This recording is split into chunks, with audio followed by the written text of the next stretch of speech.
नमस्कार दोस्तों, एक बार फिर से स्वागत है आपका मैथ्स विधि पर। आज मैं आपके लिए 10 मोस्ट इम्पॉर्टेंट क्वेश्चंस लेके आया हूँ जो कि आपके लिए यूपीएसआई, एसएससी जीडी और सुपर टेट और इसके अलावा और भी जो अदर कम्पिटिटिव एग्जाम्स हैं उसके लिए बहुत ही ज़्यादा ये इम्पोर्टेंट क्वेश्चन है। और ये 10 क्वेश्चन आप बिल्कुल करिएगा। और मैंने आपको जैसे पिछली बताया था कि आप कहीं अपने नोट्स बनाते जाइए, ये सारे क्वेश्चंस उसमें आप अपने नोट करते जाएं जो आपके नोट्स बनाए जा रहे हैं। तो चलते हैं क्वेश्चन के ऊपर। आपकी स्क्रीन पे आ रहा होगा। कह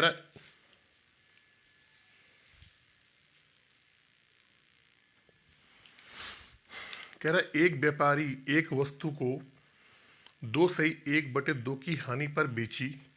यदि वह इसे 100 रुपये अधिक में बेचता तो इस पर उसे 7.5% का लाभ हुआ होता। वस्तु का सीपी बताओ। देखो, आपको मालूम है जो वस्तु का क्रय मूल्य है, अगर उससे हम क्रय मूल्य से नीचे बेचते हैं तो हमको हानि होती है, क्रय मूल्य के दाम से ऊपर बेचेंगे तो हमको लाभ होगा। तो यहाँ पर एक बार हानि का परसेंट दिया है और एक बार दिया है लाभ का परसेंट। लाभ का परसेंट कब दिया है? जब उसने 100 रुपये उसको बढ़ा के बेचा है। तो कैसे करेंगे? देखो, आपको मालूम है कि ये क्रय मूल्य होता है हमारा।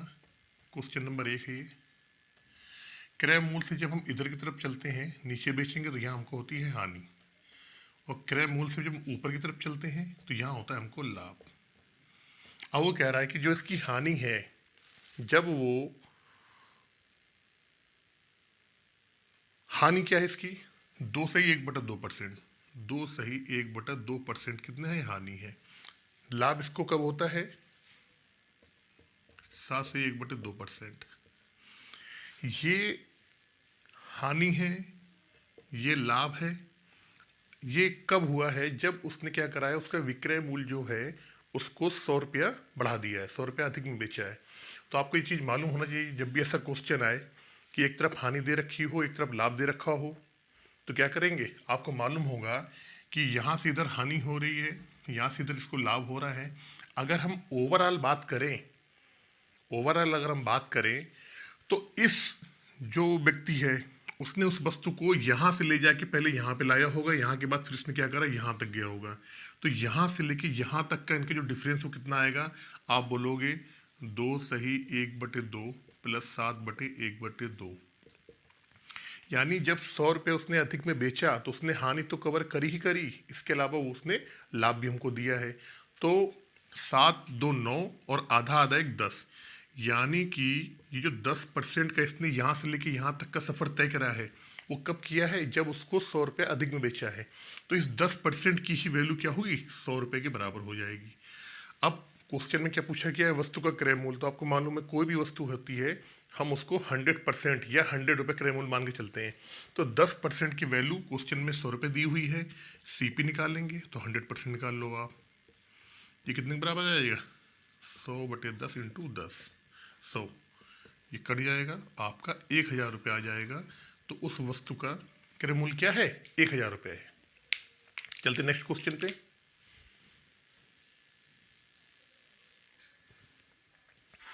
कह रहा 2 कारीगरों ए तथा बी की कार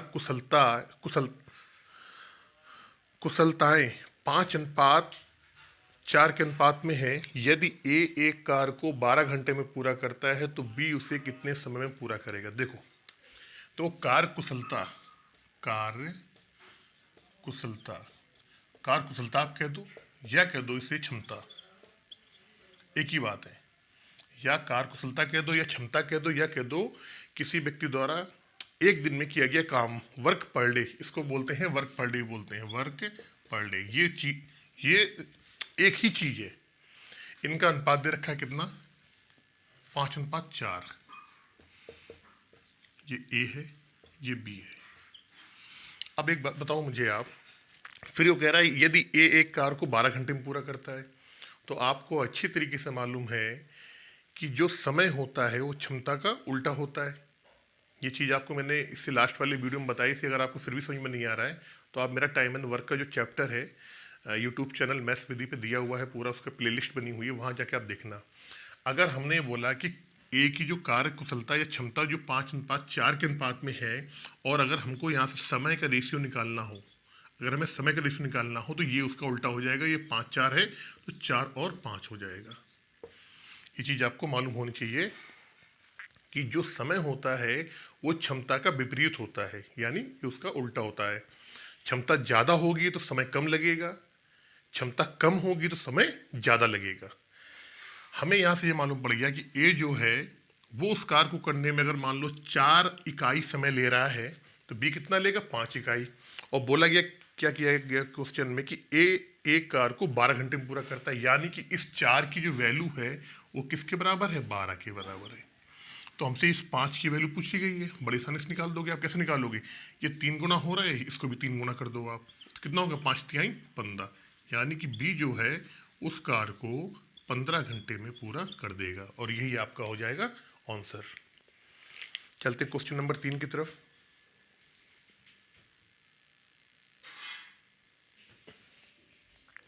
देखिए क्वेश्चन नंबर 3 कह रहा है किसी राज्य में बिजली की खपत में 15% की वृद्धि हो गई, जबकि बिजली के मूल्य में 12% की कमी की गई। इस राज्य के राजस्व पर कितना प्रभाव पड़ेगा।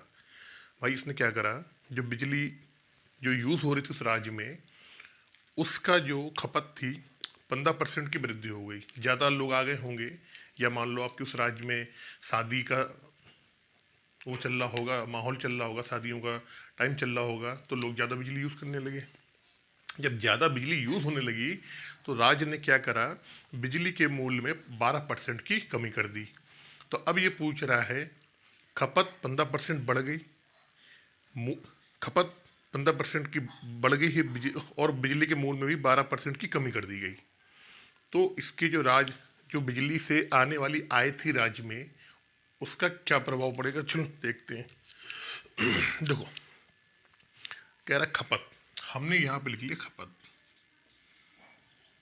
खपत, और यहाँ लिख लिया हमने इसका मूल्य। ये क्वेश्चन मैं आपको 2 तरीके से बताऊंगा आपको, ठीक है ना। देखो आप, अच्छा पहले और अब हमने माना कि पहले यदि बिजली अगर यूज़ हो रही थी 100 मान लो आप 100%, खपत अगर 100% हो रही थी, तो अब क्या कह रहा है वो कि अब जो खपत है वो 15% बढ़ गई, यानी कि 115 हो गई। 115, 100 का 15% निकाल लोगे, 15 आएगा, 100 में जोड़ दोगे 115 हो जाएगा। मूल भी हमने मान लिया कि 100 ही था। अब कह रहा है मूल जो 100 था कितना हो गया, इसका मूल जो है 12% की कमी कर दी गई। जब 12% की हम कमी करेंगे, 100 में से 12 घटाएंगे तो कितना आएगा आपका, 88 आ जाएगा। ये चीज़ आपको समझ में आई या नहीं आई। भाई यहाँ पे हमने क्या करा, इसमें ये प्लस 15% कर दिया ये वाला, और ये जो है ये हमने कर दिया -12%, तभी तो आ गया ये। अब मुझे ये बताओ, जो राजस्व होता है, राजस्व कह दो या आमदनी कह दो, अगर 100 यूनिट बिजली खप रही है और 1 यूनिट का मान 100 रुपये है, तो क्या करेंगे, 100 को 100 में गुणा कर देंगे हम, तो हमें मालूम पड़ जाएगा कितने पैसे आएंगे। तो हमने क्या करा, राजस्व आमदनी यहाँ पे निकालेंगे अगर हम, तो ये होती है खपत इंटू मूल्य, भाई, या फिर इसको आपका दो यूनिट इंटू उसका मूल्य जो है बिजली का कितने रुपए यूनिट है, गुणा कर देंगे, वही हमारी आमदनी आ जाएगी। तो हमने क्या करा, इन दोनों को यहाँ से गुणा कर लेंगे, 100 का 100 में गुणा करेंगे तो क्या आएगा आपका, 10,000 आ जाएगा। 115 का 88 में गुणा करेंगे हम, गुणा करके आप जब आप गुणा करोगे तो ये आएगा आपका, इतना आ गया, 10,000 से 10,120, इतनी क्या हुआ है, यहाँ पे इसकी जो आमदनी थी, या राजस्व मान लो, आमदनी मान लो राज की, या मान लो राजस्व। पहले क्या थी, इसके पास 10,000 रुपये आ रहे थे, अब जो आ रहे हैं वो आ रहे हैं 10,120 रुपये आ रहे हैं। तो इसमें वृद्धि कितनी हुई आप कहोगे, देखो यहाँ से ये जीरो काट लो, कितना है, 1,000 रुपये, 1,000 नीचे रख दो आप, कितनी वृद्धि हो रही है, आपने कहा 12 की वृद्धि हो रही है, 12 ऊपर कर दिया, इंटू 100 लगा दिया यहाँ पे। ये 2 जीरो से ये 2 जीरो कट जाएंगे, 6 दूनी 12, 5 दूनी 10, यानी कि 6/5% की उसकी आमदनी में क्या हो रही है, उस राज्य के राजस्व या आमदनी में वृद्धि हो रही है। तो ये तो हो गया पहला तरीका आपका। अगर अब इस क्वेश्चन को मैं बिल्कुल शॉर्ट तरीके से आपको बताना चाहूँ तो आपको करना पड़ेगा परसेंट की फ्रैक्शन वैल्यू निकाल के। कैसे? इसने ये बोला देखो, यहाँ लिख लिया हमने खपत, यहाँ लिख लिया हमने मूल। इसने बोला है पहले क्या है, 15% की वृद्धि हुई।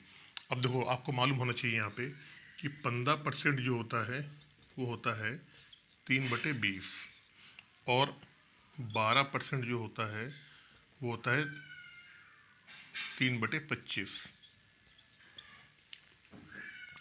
15% की खपत में वृद्धि करी गई, 15% की वृद्धि, यानी पहले खपत कितनी थी, 20 थी, अब कितनी हो गई, 3 और बढ़ गई। यानी खपत पहले 20 थी, अब कितनी हो गई, 3 और इसमें क्या हो गई, प्लस हो गई, यानी 23 हो गई।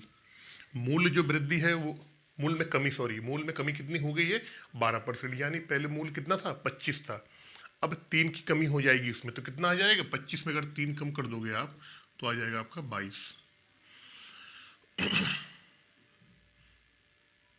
ये पहले था, ये है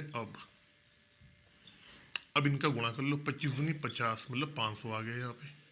इसका गुणा करोगे आप, 72 का 66, 6 2 44 45 46, 44 6 506।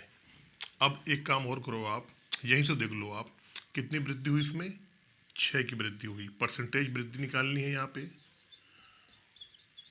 निकाल लो। कितनी थी पहले, 500 थी आमदनी, कितनी की वृद्धि हुई, 6 की वृद्धि हुई। परसेंटेज के लिए 100 कर दो आप, 5, यानी यहाँ भी 6/5% की ही वृद्धि आ गई। आप चाहे ऐसे कर लो चाहे वैसे कर लो, लेकिन आपको अगर कैलकुलेशन छोटी रखनी है तो आप इस तरीके से करना, परसेंटेज वैल्यू निकाल के, जो मैंने आपको ये परसेंटेज वैल्यू यहाँ बताई है निकाल के, ये आप इस तरीके से करना। और इसमें करने में आपको ना थोड़ा सा गुणा भाग करने में दिक्कत आएगी, हालांकि बात वही आती है। अगर आप काटना चाहो तो यहाँ से देखो, मैं बता रहा हूँ आपको, घूम फिर के बात वही आ रही है। 23 पंची होता है 125, 23 आ गया, ये होता है 20 पंची 100, फिर ये होता है आपका 25 चक्कू 100, और ये 22 चक्कू 88, तो वही आ गया 20 23 20 23 25 22 25 22। तो आता वही है, लेकिन अपना अपना तरीका होता है समझने का, करने का। चलते नेक्स्ट क्वेश्चन, क्वेश्चन नंबर 4 की तरफ।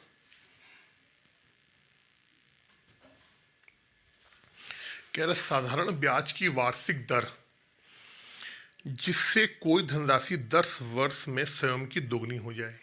सिंपल इंटरेस्ट का क्वेश्चन है, क्वेश्चन नंबर 4। अच्छा क्वेश्चन है, लोग इसको भी गलत करके आ जाते हैं। मुझे एक बात बताओ पहले आप, अगर कोई धनराशि 10 वर्ष में दोगुनी हो जाएगी तो इसका मतलब क्या हुआ? इसका मतलब तो ये हुआ कि अगर धनराशि एक रही होगी तो एक ही उसमें ब्याज मिला होगा, और एक जोड़ के कितने हो जाएंगे, 2 हो जाएंगे। तो 10 वर्ष में दोगुनी का मतलब यही हुआ कि जो राशि रही होगी, अगर वो एक रही होगी तो एक तो मूल हो गया, और एक ही उसमें ब्याज मिला होगा तो कितनी हो गई होगी, 2 हो गई होगी। अगर ये क्वेश्चन कहता, समझना मेरी बात आप बहुत गौर से, अगर ये क्वेश्चन कहता तिगनी हो गई होगी, मतलब मूल कितना था, 1 था, और तिगनी हो गई, यानी ब्याज इसमें कितना मिला होगा, 2 मिला होगा। अगर 4 गुनी कहता है तो ब्याज कितना मिला होगा उसमें, 3 मिला होगा। दो कैसे? कह रहा है कि दोगुनी हो गई। अगर वो एक राशि रही होगी, राशि अगर एक रही होगी तो 10 वर्ष बाद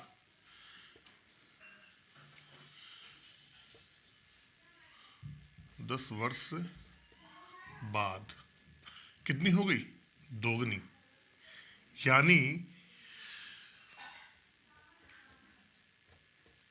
राशि एक थी, 10 वर्ष बाद दोगुनी हो गई, तो हम कह सकते हैं, हमने मान लिया मूल क्या रहा होगा, मूलधन। मूलधन जो हमारा एक रहा होगा, और ब्याज जब हमारा एक रहा होगा तभी जाके 2 हुए होंगे यहाँ पे। ये बात समझ में आ गई आपको, नहीं आई?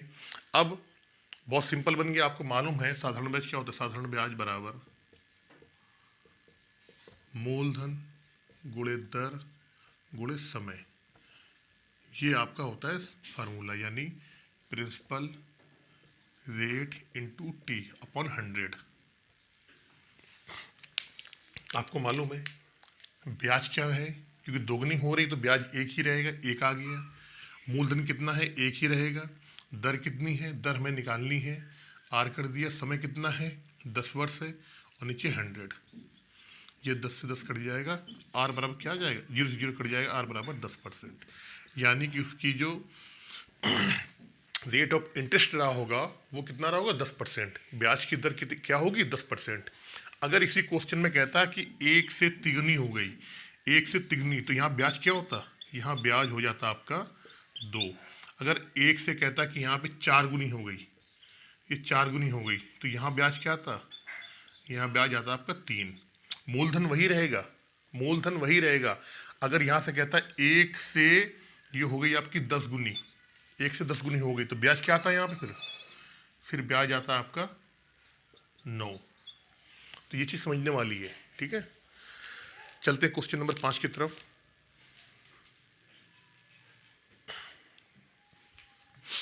कह रहा है एक व्यापारी किसी वस्तु का अंकित मूल्य उसके क्रय मूल्य से 40% अधिक पर निर्धारित करता है तथा अंकित मूल्य पर 25% का बट्टा, डिस्काउंट या छूट, ये तीनों सब देखी हैं, बट्टा कह लो आप, छूट कह लो, डिस्काउंट कह लो, एक ही चीज़ है, देता है। उसका लाभ बताओ। देखो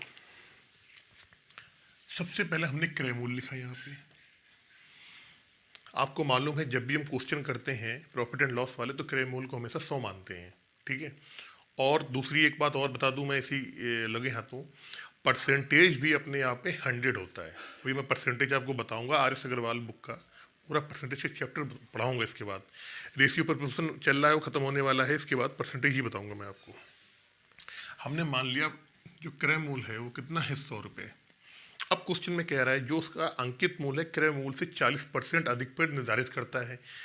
अगर क्रय मूल्य 100 है, अंकित मूल्य उसने क्या कर दिया है, यहाँ से इसका प्लस 40% आप कर दो, तो कितना हो जाएगा, 140 हो जाएगा ये।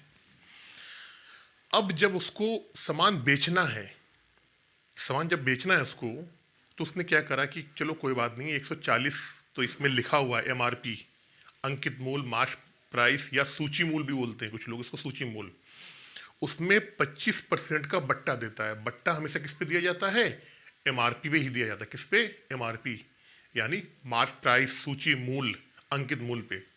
अब इसने क्या कर दिया, यहाँ पे 25% का बट्टा कह दो आप, या छूट कह दो, या कह दो डिस्काउंट। ये तीनों चीज़ें क्या है, एक चीज़ ही है। 140 की कोई चीज़ है, 25% आप उसको छोड़ दोगे तो चीज़ कितने में बिकेगी। दो तरीके होते हैं, या तो आप क्या करो 140 का डायरेक्ट यहाँ पे आप 75% निकाल लो, या फिर 140 का 25% निकालो पहले। 25 चौको 100, 4 तिहाई 12, 4 पंचे 20, 35 आ गया। 140 का 25% कितना आ गया, 35 आ गया। अब इसको 140 में क्या करो, घटा दो, तो कितना आ जाएगा आपका 105, यानी कि सेलिंग प्राइस कितना हो जाएगा, 105। या फिर अगर आप ऐसा नहीं करना चाह रहे हो तो आप क्या करो, डायरेक्ट इसका 140 का 75% निकाल दो, तो यही आपका हो जाएगा सेलिंग प्राइस। कैसे आएगा, 25 चौको 100, 25 तिहाई 75, 4 तिहाई 12, 4 पंचे 20, 5 15 की 5, यानी 105। यही 105 क्या हो जाएगा, आपका उस वस्तु का विक्रय मूल्य हो जाएगा। एक मिनट, अब क्वेश्चन देखो, ये तो विक्रय मूल्य आ गया 105 हमारा, लेकिन क्वेश्चन में विक्रय मूल्य नहीं पूछा है, क्वेश्चन में पूछा गया है उसका लाभ क्या होगा। तो आप एक बात बताओ मुझे, जो चीज़ 100 रुपये आप खरीद के लाए थे, उसको अब आपने यहाँ से लेके और यहाँ तक कितने में बेच दिया, 105 में आपने बेचा, ये सेलिंग प्राइस है। तो आप कह सकते हो 100 की चीज़ 105 में बेची है, तो हमको कितने 5% का यहाँ पे लाभ हुआ है। आप कह दो कितना हो, 5% का लाभ। यही आपका 5% का लाभ जो हो जाएगा, आंसर हो जाएगा। चलते हैं नेक्स्ट क्वेश्चन, क्वेश्चन नंबर 6 में।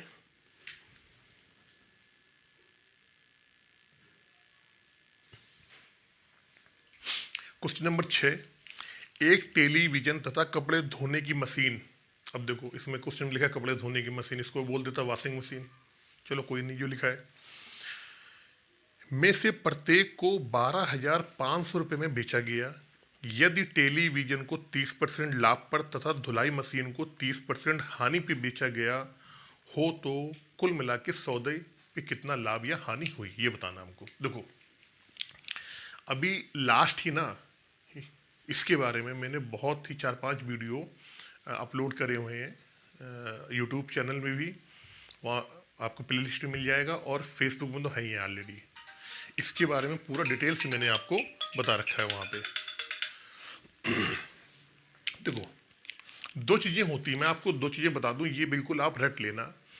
जब भी सीपी समान हो, सीपी समान हो,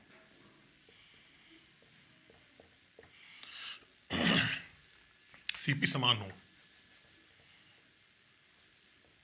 सीपी मतलब क्रय मूल्य, और एक को R% लाभ पे और दूसरे को R% हानि पे, ये लाभ है ये हानि है। जब भी कभी दो वस्तुओं का क्रय मूल्य समान हो, एक को R% लाभ पे या X% लाभ पे कह दो आप, और दूसरे को उसी संख्यात्मक मान के बराबर हानि पे बेचा गया हो, यानी लाभ और हानि का जो प्रतिशत मान है वो बराबर हो, तो उस सौदे पे ना तो घाटा होता है ना ही फायदा होता है। तो यहाँ पे अगर आप कह दो कुल मिला के क्या होगा, ना लाभ ना हानि, ना लाभ होगा और ना ही हानि होगी, ये पहली कंडीशन आपकी। दूसरी कंडीशन आ जाओ। अच्छा ऐसा होता क्यों है, मैं आपको थोड़ा एग्जांपल से बता दूं। देखो मान लो हमने सीपी मान ली 100 रुपये है, पहले दो चीज़ें हैं 100 रुपये की। पहले वाले को आपने क्या करा, 20% लाभ पे बेचा तो 120 की जाएगी, और दूसरे वाले को आपने क्या करा, ये 20% यहाँ पे मान लो लाभ है प्लस है, और ये 20% क्या है आपकी हानि है माइनस है। तो पहले वाले को आपने 20% लाभ पे बेचा तो क्या हो जाएगा, 120 की हो जाएगी। दूसरे वाले को आपने 20% हानि पे बेचा तो कितने में जाएगी, 180 की जाएगी। यहाँ पे अगर हम बात करें सीपी तो कितना है, 200 रुपये है, और यहाँ पे अगर हम एसपी बात करें 120 और 80 में जोड़ोगे तो यहाँ भी कितना आ जाएगा, 200 आ जाएगा। तो क्या हुआ भैया, 200 रुपये की चीज़ खरीद के लेके आए थे आप, 200 में आपने दोनों बेच दी, तो ना लाभ हुआ ना हानि हुई। दूसरी कंडीशन जो है उस कंडीशन का हमारे क्वेश्चन से मतलब है, वो मैं आपको बताना चाह रहा हूँ।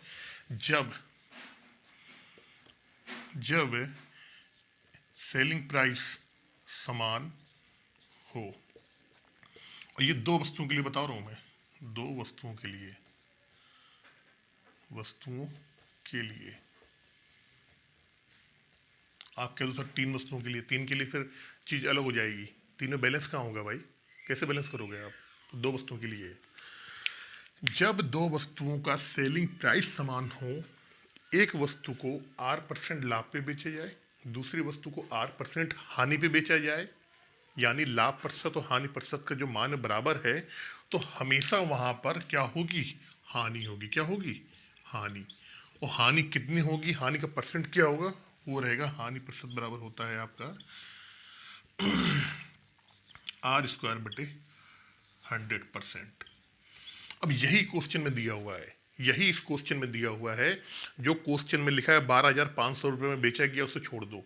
आपको क्वेश्चन की लाइन केवल ये पकड़नी है कि प्रत्येक को, यानी दोनों चीज़ों का, टेलीविज़न का और कपड़े धोने की मशीन, उन दोनों का क्या है, विक्रय मूल्य समान है। क्या लिखा है, जब एसपी समान हो, किन दो वस्तुओं का जब एसपी समान हो और एक को R% लाभ पे बेचा गया हो, दूसरे को R% हानि पे बेचा गया हो, तो हमेशा क्या होगा, हानि होगी, और हानि का प्रतिशत क्या होगा, R²/100%। अब कितना दिया है क्वेश्चन में, उसमें कह रहा है भैया यहाँ पे जो R का मान है कितना है, 30 दिया है, 30%, तो 30 का स्क्वायर कर दो यहाँ पे, बटे 100 लगा दो यहाँ पे, तो ये आ जाएगा आपका 900/100, काट देंगे, क्या आएगा, 9% हानि। यही आपका हो जाएगा आंसर। बताने के तो इसको मैं डिटेल नहीं बता दूंगा आपको, लेकिन वो चीज़ फिर हो जाएगी आपकी लंबी। वो लंबी कैसे हो जाएगी?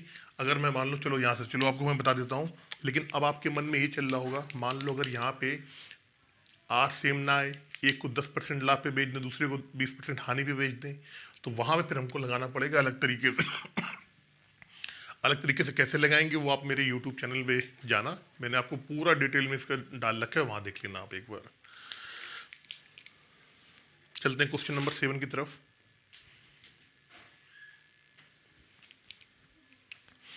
कह रहा 12 किलोमीटर की दूरी पे खड़े हुए ए तथा बी, क्वेश्चन नंबर 7। कह रहा 12 किलोमीटर की दूरी पे खड़े हुए तथा ए तथा बी एक दूसरे की ओर पैदल चलना आरंभ करते हैं। जो क्वेश्चन कहता है पहले उसको ऐसे करो आप, ये इनके बीच की दूरी क्या है? 12 किलोमीटर है, यहाँ से लेके यहाँ तक। ये मान लो ए है, ये हमारा बी हो गया, ये इधर चल रहा है, ये इधर चल रहा है, तथा 1 घंटा 15 मिनट के पश्चात परस्पर मिलते हैं। भाई 1 घंटा 15 मिनट, देखो इधर 1 घंटा 15 मिनट, इसको अगर लिखा जाए सॉरी, अगर इसको लिखना चाहें तो हम क्या करेंगे, इस मिनट को हमें क्या करना पड़ेगा? घंटा बनाना पड़ेगा, इसमें 60 का भाग देना पड़ेगा। तो हम कह सकते हैं 1 घंटा प्लस 15/60 घंटा। काट लो 15 जो को 60, यानी 1/4, यानी क्या हो गया? 1 + 1/4, इसको सॉल्व करोगे तो 5/4 क्या आ गया आपका? घंटे। 1 घंटा 15 मिनट को आप 5/4 घंटे भी आप लिख सकते हो। अब क्वेश्चन में चलते हैं आगे। अच्छा, कह रहा है जब ये चलते हैं तो 5/4 घंटे के बाद ही मिलते हैं। कहीं मान लो आपकी यहाँ मिले ये लोग, तो कितनी देर में चले? ये यहाँ से इसका जो टाइम है वो है 5/4 आवर, यहाँ तक। यहाँ पे ए भी मिला और बी भी मिले, इस वाले पॉइंट पे ये क्या है? मिलने वाला पॉइंट मिले। इसके बाद कह रहा है कि यदि ए की चाल 4 किलोमीटर प्रति घंटा हो। अब मुझे एक बात बताओ, ए यहां से इस तरफ चला, कितना चला, कितने घंटे चला? 5/4 घंटे चला। उसकी चाल कितनी है? चाल है 4 किलोमीटर प्रति घंटा। तो हम कह सकते हैं ए द्वारा तय दूरी, चाल कर दो और समय कर दो, इसमें चाल मिनट समय। चाल जो है इसकी है 4 किलोमीटर प्रति घंटा ए की, और समय आपको मालूम है कितना समय है? 5/4, 5/4 काट लो, 4 से 4 कट जाएगा 5। इसका मतलब ये हुआ, जब ए यहां से लेके यहां तक चला है तो इसने क्या करा है? यहां से लेके यहां तक 5 किलोमीटर की दूरी इसने क्या कर ली? यहां से यहां तक तय कर ली है। जब 5 किलोमीटर की दूरी ए ने तय करी है, टोटल दूरी कितनी है? 12 है, तो कितनी बच गई? आपने बोला कि सर बाकी दूरी तो जो 7 किलोमीटर है ना, ये तय करी होगी किसने? बी ने। बी ने 7 किलोमीटर की दूरी तय करी है, और कितने घंटे में तय करी है? ये भी, क्योंकि जब ये मिलते हैं तो 5/4 घंटे के बाद मिलते हैं। तो बी की अगर हम चाल निकालें, बी की चाल, तो दूरी बटे समय, दूरी बटे समय होता है। दूरी कितनी है? 7 किलोमीटर बी तय करता है, और इसकी चाल समय क्या है? समय वही है, क्योंकि ये 5/4 घंटे के बाद ही मिलते हैं, दोनों मिलते हैं ना 5/4 घंटे के बाद। तो यहाँ 5/4 कर दो आप, 5/4, इसे सॉल्व करो, 4 ऊपर जाएगा, 28/5 किलोमीटर प्रति घंटा। यही आपका हो जाएगा यहाँ से आंसर। अच्छा क्वेश्चन है, लोग कई बार छोड़ के चले जाते हैं, करते नहीं है, बहुत सिंपल क्वेश्चन है ये। लेकिन ऑप्शन में नहीं दिया है, ऑप्शन में दे रखा है आपका दूसरा, तो इसको और सॉल्व करोगे आप तो ये आ जाएगा 25 और 3, मतलब 5 सही 3/4 किलोमीटर प्रति घंटा क्या हो जाएगा? बी की चाल आ जाएगी। चलते नेक्स्ट क्वेश्चन, क्वेश्चन नंबर 8 की तरफ बहुत जल्दी से।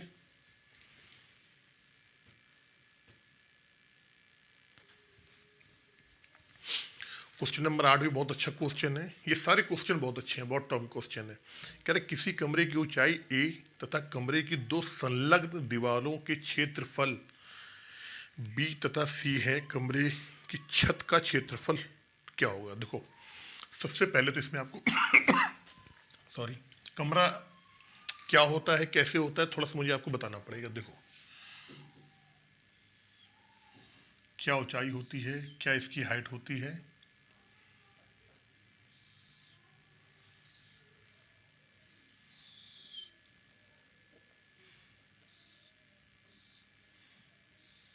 कुछ इस तरीके से कमरा होता है। अब इसमें क्या क्या होता है मैं बता रहा हूँ। सबसे पहले तो ये होती है इसकी लंबाई, यहाँ से लेके यहाँ तक, और ये यहाँ तक, ये हो गई लंबाई। फिर अगर इसकी हम चौड़ाई की बात करें तो ये होती चौड़ाई इसकी, यहाँ से लेके और यहाँ तक, ये होती है चौड़ाई। ये चौड़ाई हो गई। और ये होती है यहाँ से लेके यहाँ तक इसकी ऊंचाई। ये चीज़ आपको मालूम होना चाहिए। ये लंबाई हो गई, ये यहाँ से यहाँ तक चौड़ाई हो गई, ये हो गई ऊंचाई। अच्छा पैरेलल भी ऐसे ही होता है। अगर एक मिनट, ये ऐसे बनेगा ये लंबाई है तो ये वाली भी लंबाई होगी, ये ऊंचाई है तो ये ऊंचाई होगी, ये ऊंचाई होगी, ये होगी, ये होगी। तो हर जो भुजाएं होती हैं, ये चौड़ाई है तो ये वाली भी चौड़ाई हो जाएगी यहाँ से यहाँ तक। अब देखो क्वेश्चन में क्या कह रहा है, कमरे की ऊंचाई जो है वो ए है, यानी यहाँ से लेके और यहाँ तक इसकी जो हाइट है वो क्या दे रखी, ए दे रखी कमरे की। कमरे की दो संलग्न दीवारों के क्षेत्रफल, संलग्न मतलब जुड़ी हुई दीवारें। तो कमरे की एक दीवार तो देखो जिसे मैं बना रहा हूँ, आप देखते जाना कैसे बना रहा हूँ मैं। एक दीवार तो कमरे की ये आएगी, देखना आप जो मैं बना रहा हूँ जितना, एक दीवार तो कमरे की ये वाली आएगी जैसे मैं बना रहा हूँ जो इसमें।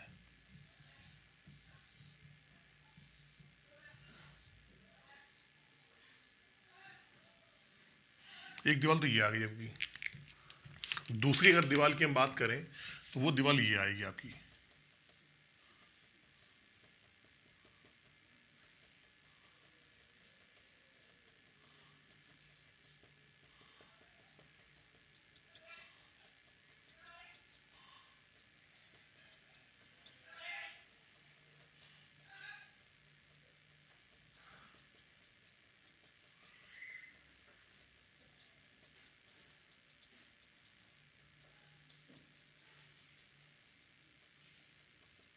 देखिए दो दीवारें मैंने आपको बना दी, संलग्न दीवार, जो पहली दीवार ये आ गई और दूसरी दीवार आ गई ये।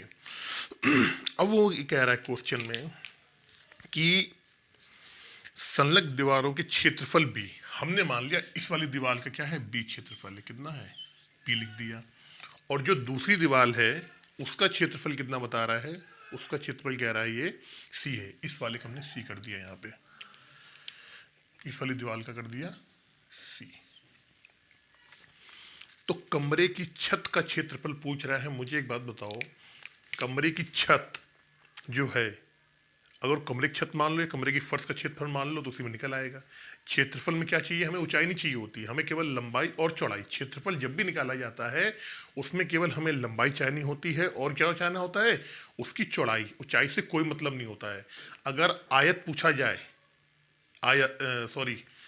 आयतन, तो वहां पे हमें उसकी ऊंचाई की जरूरत पड़ती है, लेकिन क्षेत्रफल में केवल दो ही राशियों की जरूरत पड़ती है, लंबाई और चौड़ाई की। देखो तो हमें इसकी लंबाई, जो लंबाई होती है उसको एल बोलते हैं, हमें एल चाहिए, और ब्रेथ यानी बी चाहिए, जो चौड़ाई होती है बी बोलते हैं इसको।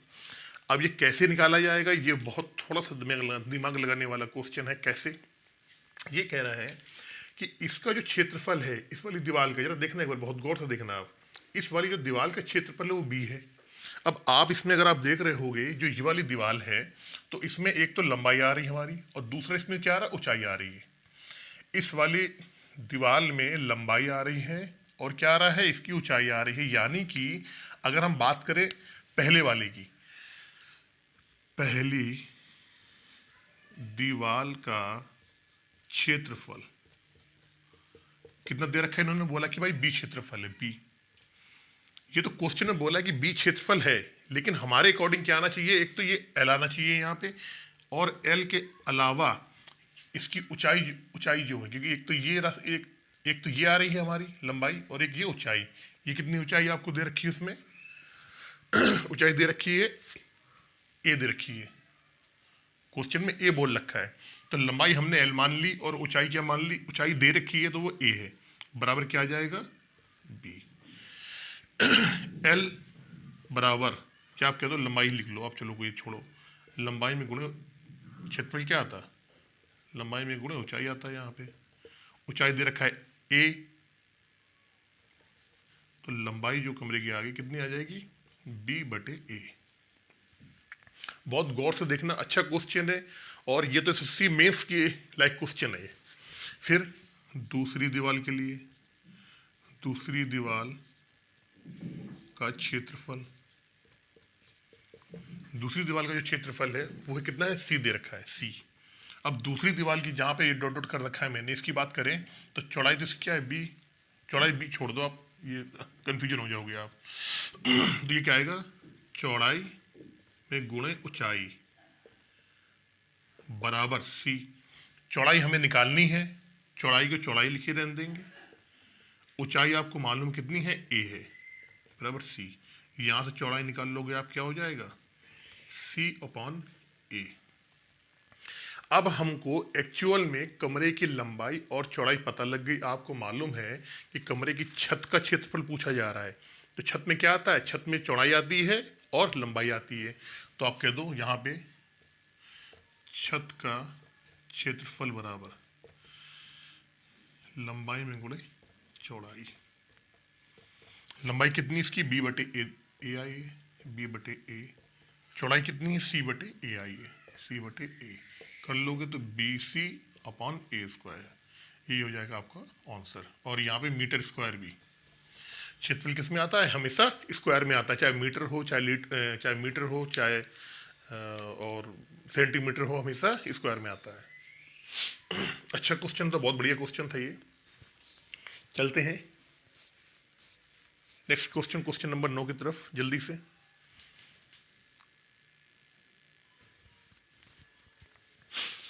कह रहा रमेश ने 2 किस्म का गेहूं, एक 20 रुपये प्रति किलोग्राम वाला तथा दूसरा 25 रुपये प्रति किग्रा वाला 5:4 के अनुपात वाली मात्राओं में खरीदा। देखो 2 तरह के गेहूं हैं, एक है 20 रुपये वाला और दूसरा है 25 रुपये वाला, और 5:4 के अनुपात में खरीदा इन्होंने।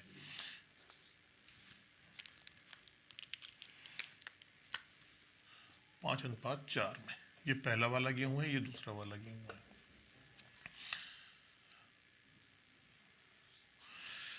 ये वाला जो खरीदा है एट द रेट ऑफ कितने रुपए में खरीदा इसने, 20 रुपये प्रति किलोग्राम में, 20 रुपये में। ये जो खरीदा है इसने एट द रेट ऑफ, ये कितने में खरीदा है, 25 रुपये में खरीदा इसने।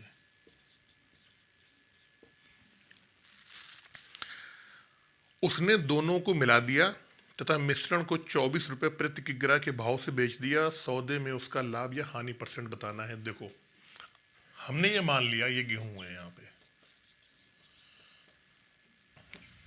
ये इसकी मात्रा है, मात्रा का अनुपात। कह रहा रमेश ने 2 तरीके के गेहूं खरीदा, मात्रा को का जो अनुपात है 5:4 के। हम ये कह सकते हैं सिंपल भाषा में कि पहला वाला जो गेहूं था वो 5 किलो खरीदा होगा, दूसरा वाला जो गेहूं था वो कितना खरीदा होगा, 4 किलो खरीदा होगा इसने। दोनों को मिला दिया, जब दोनों को मिला देंगे 9 किलो हो जाएगा। उसने 9 किलो को कितने के भाव से बेचा है, 24 रुपये प्रति किलोग्राम से। तो ये बताना है कि ओवरऑल उसका फायदा हुआ, नुकसान हुआ, क्या हुआ। देखो हम यहाँ पे निकालते हैं पहले सीपी, क्रय मूल्य। एक बात बताओ मुझे आप, 5 किलो अगर गेहूं होगा और 20 रुपये प्रति किग्रा गेहूं का मूल्य होगा तो कितने में आया होगा, 20-25-100। तो यहाँ पे पहले वाला 100 रुपये का जो क्रय मूल्य था कितना था, 100 रुपये था, प्लस दूसरा वाला जो गेहूं था वो कितना था, 4 किलो था, उसका रेट क्या था, 25 रुपये था, 25 चौको 100, ये भी 100 रुपये में। यानी कि उसका ओवरऑल जो पूरा गेहूं का जो क्रय मूल्य है वो कितना हो जाएगा, 100 और 100 मिला के 200 रुपये। 200 रुपये में वो गेहूं खरीद के लेके आया। कितना किलो, 9 किलो। जब बेचने की बारी आई, जब सेलिंग प्राइस ने किया, तो इस 9 किलो गेहूं को 5 और 4 कितना हो गया, 9, 9 किलो 9 kg गेहूं जो है, इसको कितने रुपए में बेचा है इसने? 24 रुपए के हिसाब से बेचा। कितने रुपए के हिसाब से? 24 रुपए के हिसाब से। तो कितना हो जाएगा? आप 9 को गुणा 24 में कर दो। 9 चौको 36, 3, 9 दूनी 18 और 9 दूनी 18 और 3 21, 216 रुपये में। अब मुझे एक बात बताओ आप, क्रय मूल्य 200 रुपये है, विक्रय मूल्य 216 रुपये है, क्या अब लाभ प्रतिशत नहीं होगा? यहाँ से आप तो जान गए कितने का लाभ हो रहा है डायरेक्टली, यहाँ पे 16 रुपये का लाभ हो रहा है। 16 रुपये का लाभ, तो लाभ परसेंट निकाल लो यहाँ से, कितना आएगा? लाभ परसेंट होता है लाभ 16 रुपये का, क्रय मूल्य पे होता है 200 रुपये है क्रय मूल्य, और नीचे क्या हो गया आपका 100। तो 100 दूनी 200, 2 अट्ठे 16, यानी कि 8% का जो है उसको लाभ हो जाएगा। दूसरी चीज, अगर आप इसको नहीं करना चाह रहे हो यहाँ से, तो हमें ये मालूम पड़ गया, देखो शॉर्टकट बता रहा हूँ यहीं से, सीपी और एसपी। जो सीपी है वो 200 रुपये है, एसपी कितना है? 216 रुपये। यहाँ से आप इसको क्या करो, डिवाइड कर लो। आप डायरेक्टली 100 की फार्म में ले आओ, 200 भाग दे दो, 100 आ जाएगा। यहाँ 200 भाग दो, 108 आ जाएगा। 100 रुपये की चीज को 108 में बेच रहे हो, डायरेक्ट कितना आ गया? 8% का क्या आ जाएगा? लाभ आ जाएगा यहाँ से। अगर ये आपका देखो, क्रय मूल्य और जो विक्रय मूल्य होता है, इसको आप हमेशा रेशियो में लेके करोगे ना, तो बहुत बढ़िया रहेगा आपका। रेशियो में क्या है, जितना भी काट सकते हो आप काट लो आराम से। अच्छा, इससे ज़्यादा हमने क्यों नहीं काटा? क्योंकि आपको मालूम है कि क्रय मूल्य की जो गणना होती है, लाभ या हानि क्रय मूल्य पे होती है, और क्रय मूल्य का अगर हमने डायरेक्टली 100 मान लिया तो कुछ नहीं करना है। ये 100 की चीज़ है, 108 में बेची जा रही है, डायरेक्टली 8% का लाभ हो गया। क्योंकि पर प्रतिशत क्या होता है? प्रतिशत वो चीज़ होती है जिसकी गणना हम 100 पे करते हैं, परसेंट, प्रति 100 पे। तो आपको मालूम पड़ गया प्रति 100 पे कितना परसेंट लाभ हो रहा है, इसको 8 का लाभ हो रहा है, तो 8% ही लाभ हो जाएगा आपका। चलते नेक्स्ट क्वेश्चन, क्वेश्चन नंबर 10 पे।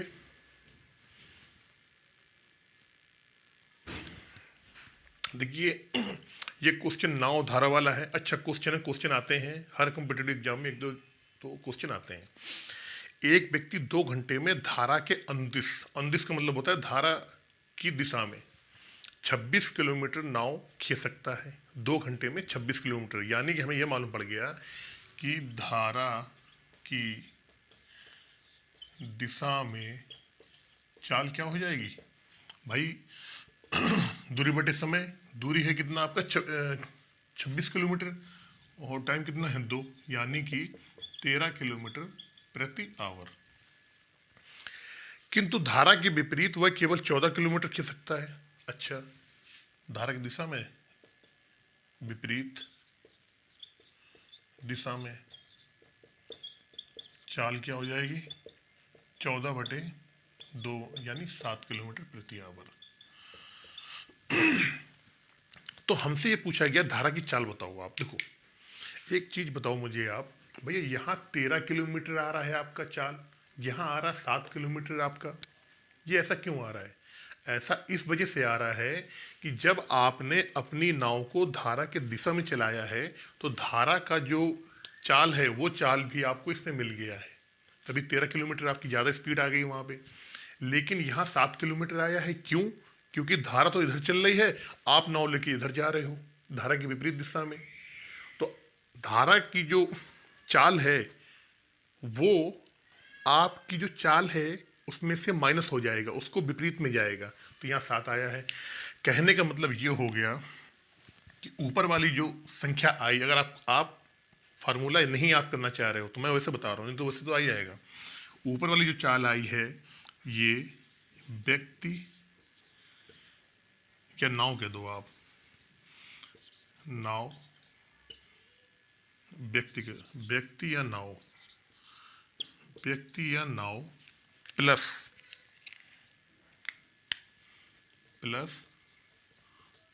धारा की चाल है, कितना है वो आया 13 किलोमीटर। नीचे वाले में क्या आया है? आप व्यक्ति कह दो या नाव कह दो या नाव, इसमें से जब विपरीत जा रहे हो आप तो धारा की चाल क्या होगा? माइनस हो जाएगी, माइनस धारा की चाल बराबर कितना आ गया? ये आपका 7 आ रहा था यहाँ पे। अब बताओ मुझे आप, ये दो इक्वेशन बन गई आपके पास और आपसे पूछा क्या जा रहा है धारा की चाल। तो धारा की चाल निकालना है, आप ये माइनस कर दो, ये प्लस कर दो, ये माइनस कर दो, बचपन वाला फार्मूला, ये कट जाएगा, ये धारा की चाल दो हो जाएगा, दो धारा की चाल बराबर 13 में से 7 जाएगा, 6 बचेगा, तो धारा की चाल कितनी आ जाएगी, 6/2 बराबर 3 किलोमीटर प्रति घंटा। मैंने आपको ये इस वजह से बताया है, मुझे तो मालूम है कि क्या करना है। जब धारा की चाल निकाली जाती है तो इन दोनों का डिफरेंस लेके 2 का भाग दे दो। आप इन दोनों का डिफरेंस लेके 2 का भाग दे दो, ये फार्मूला होता है। लेकिन मैंने आपको समझाने के लिए केवल ये बताया कि ऐसा क्यों होता है। ये चाल जो 13 आई है वो कहाँ से आई है, जो 7 आई है वो कहाँ आई है, और इसको 2 इक्वेशन बन गई, कट के आ गया, वही आ गया आपका। डायरेक्टली फार्मूला में रखना है, घटा दो, 13 में से 7 घटा दो, इसके बाद 2 से भाग दे दो, आपका आ जाएगा यहाँ पे। हाँ, अगर नाव की चाल निकालनी होती तो इन दोनों को आप जोड़ देते, 200 भाग देते, तो वहाँ पे नाव की चाल आ जाती है आपकी।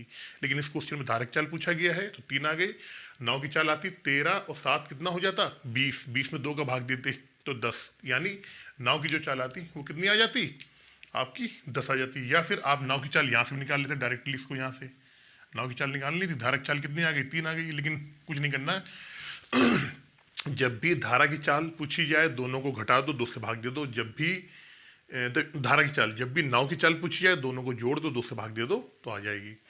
मैं उम्मीद करता हूँ ये जो क्वेश्चंस हैं ये मोस्ट इम्पॉर्टेंट क्वेश्चंस हैं सभी एग्जाम के लिए, और ख़ास तौर पे सुपर टेट, एसएससी, जीडी और यूपीएसआई। अगर आपको ये वीडियो अच्छा लगा हो तो चैनल को सब्सक्राइब करें। फेसबुक में अगर आप ये वीडियो हमारा देख रहे हैं तो हमारा पेज है मैथ्स विधि, उसको आप करें। और मैं यहाँ पे लिख के बता दूँ आपको, इसमें यूट्यूब में जो हमारा चैनल है उसका नाम है मैथ्स विधि, और जो फेसबुक में हमारा है इसका है, ये भी मैथ्स विधि है, लेकिन इसमें गैप नहीं है, सॉरी इसमें गैप है। मिलते हैं 10 और बेहतरीन क्वेश्चन के साथ अगले वीडियो में। तब तक आप पढ़ते रहें और इसी तरीके से वीडियो देखते रहें।